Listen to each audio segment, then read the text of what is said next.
Hello guys, magluto ta karon og ampalaya. Magluluto po tayo, Tagalog pala. Magluluto tayo ng ampalaya. Ito po yung ingredients natin, ampalaya, tapos tatlong itlog, tapos mantika, at saka garlic, kamatis, tawag dito, paprika, tapos white onions, at saka ginger. So, pinainit na po natin yung kawali, tapos lagyan natin ng oil. Dapat ikot-ikot guys para magandang tingnan. Konti lang na oil. Tapos painitin natin. Tapos pagkatapos gamitin ito, itapon. Yon. Okay, tapos ay spread lang natin yung mantika sa kawali. Tapos, hintayin natin uminit. Pag-check para kung mainit na ba. Wala tayong heat measurement. So, ganunin mo lang sa palad mo. Sa palad? Palad to eh. Ano to? Lapalapa? So, for me, ang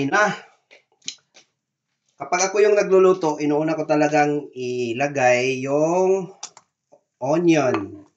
Explanation ko po kung bakit inuuna kong ilagay yung onions is dahil yung garlic is mabilis lang siyang masunog. Kaya kung iuna ko yung garlic, nasusunog na yung garlic, tapos hindi pa naluluto yung onions. So that's why inuuna kong onions para maluto siya ng maigi, tapos hindi masunog yung garlic. So, sa akin lang, iba-iba naman tayo ng style. Kung ito yung style ko, huwag niyo akong makialaman! Ito na po yung garlic. Tapos, isutay lang natin. Uy, isutay. Yan. Kung si Ensan pa, imikos-mekos lang natin ito ng konti. Uy. Imikos-mekos. Tapos, ilagay natin yung ginger. Dinurog ko to yung ginger. Binalatan, tapos dinurog. Tapos, after ng ginger, tomato. Depende na din sa inyo kung lalagyan nyo ng tomato. Pero kung ako yung nagluluto ng ampalaya na may sahog na itlog, nilalagyan ko ng tomato. After tomato, lalagyan natin ng red bell pepper. Paprika. So, ayan. Tapos, yung kaibahan ko naman sa pagluluto, lalagyan ko siya ng magic sarap. Konti lang. Yung iba, nilalagay yung magic sarap kung nakalagay na yung ampalaya at saka yung itlog. Pero sa akin, inuuna kong ilagay yung magic sarap dahil nga pang ginisa mix yung magic sarap. Dapat kasi ginisa mix nga eh. Ba't mo ilalagay kung hindi ka na nagigisa? Parang yung tanga nun. Tapos yung ampalaya. Itong ampalaya nga pala guys. Itong ampalaya nga pala guys is ang tawag doon? Frozen? Oo. Frozen to, nabili namin. Tapos pagkatapos kong hiwain, kinuha ko yung niya, piniga ko siya para lumabas yung katas.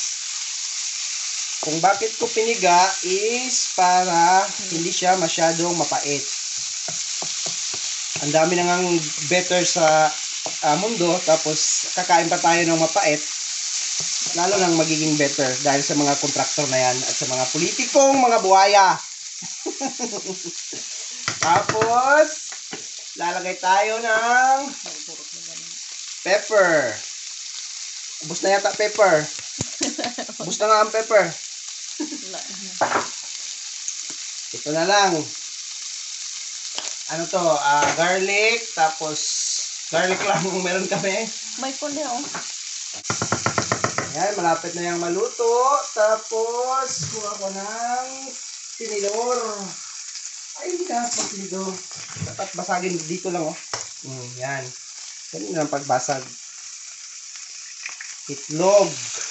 Itlog yung ano namin, ilalagay.